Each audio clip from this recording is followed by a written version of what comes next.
বিশুদা এমনিতেই খেতে খুব ভালোবাসে, আমরা সবাই জানি।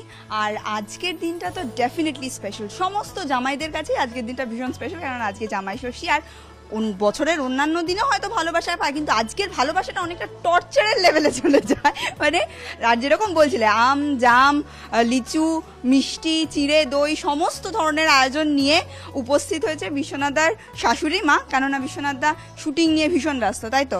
হ্যাঁ, শুটিং এ ব্যস্ত বলতে আজকে আমাদের লাস্ট ডেট রয়েছে, ক্ষুদিরামের শুটিং চলছে।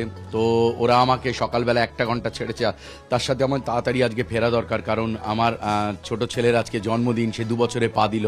তো সবটাই ম্যানেজ করতে হবে। আবার তার মধ্যে আমার পরশু চলে যাওয়া আছে লন্ডনে, তো সেটার জন্য একটা প্রিপারেশন আছে, মেন্টাল তো প্রিপারেশন একটা নিতে হয়, ছবি আছে সেখানে পরপর 2খানা। তো এই সব নিয়েই আর কি একটু ছোটাছুটি চলছে আর কি। বিশুদা, মানে অন্যান্য দিনেও তো আমি যেটা বলছিলাম যে ভালোবাসা নিশ্চয়ই তোমার শাশুড়ি তোমাকে ভালোবাসেন, সবার শাশুড়ি সবারকে ভালোবাসেন, কিন্তু আজকের ভালোবাসাটা একটু অন্যই রকম হয়।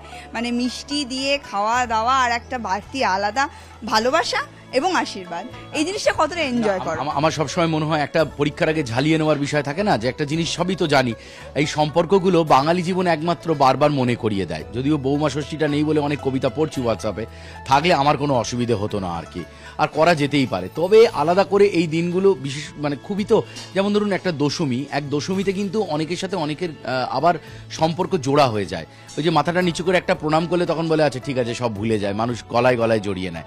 ঠিক তেমনই এই দিনটাতে যখন মনে হয় যে হ্যাঁ আরেকবার মনে করে নেওয়া সম্পর্কটার কথা এবং সমস্ত ভালো লাগাগুলো, সেই প্রথম দিনটা, সেই বিয়েটা হয়েছিল বলে আজকে এত সুন্দর করে জামাই ষষ্ঠীটা হচ্ছে, এটা আমি উপভোগ করি বাঙালি জীবনে এইসব অনুষ্ঠানকে।